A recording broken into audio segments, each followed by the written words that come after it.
Marie a créé Ma Intérieur, une entreprise de conseil en architecture d'intérieur. Elle a choisi de se former et de conseiller aux matériaux écologiques. Le bâtiment ici est un bâtiment qui se compose de plusieurs parties. La partie principale qu'on voit ici, c'est le corps du bâtiment, date de 1870. Donc on avait un gros problème d'isolation, surtout la partie ici arrière. Donc avant de commencer les travaux, il y a eu un audit énergétique qui a été réalisé. Donc on a isolé les planchers, on a isolé la toiture. On a une grosse épaisseur d'isolant, il y a 18 cm d'épaisseur. D'isolation, c'est de la laine de chanvre. Donc ça, c'est un morceau d'isolant qu'on a placé dans la toiture. C'est une couche, on en a placé deux. Ici, on voit les murs intérieurs de la cuisine. Donc ça, c'est le thermogypse et on voit l'épaisseur du panneau et de l'isolant. Ici, on a placé une citerne d'eau de pluie pour récupérer l'eau de pluie d'une grosse partie des toits de la maison. Le principe ici était de pouvoir récupérer l'eau de pluie pour l'envoyer sur le circuit de l'eau, des toilettes et de la buanderie de la maison.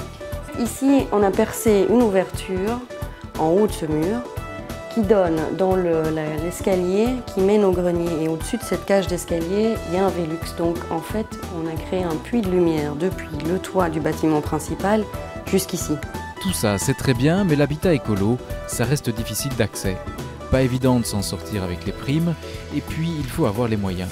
Il faut savoir faire des compromis, parce qu'entre le projet initial, ses belles convictions et son budget, il faut tenir compte de tout. Et on est souvent un peu culpabilisé de devoir revoir à la baisse nos convictions, surtout nos convictions écologiques, dues au coût supérieur des matériaux et à la mise en œuvre des matériaux qui est souvent un petit peu plus délicate.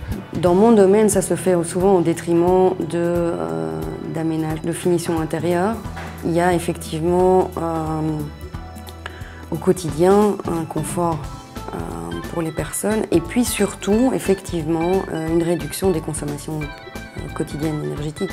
Pas facile, pas à la portée de tout le monde je pense, même avec l'aide de primes. Je pense qu'il y a beaucoup de gens qui ne peuvent pas forcément même avancer le coût d'un audit énergétique, même si l'opération peut s'avérer nulle au niveau financier puisqu'on récupère par la suite.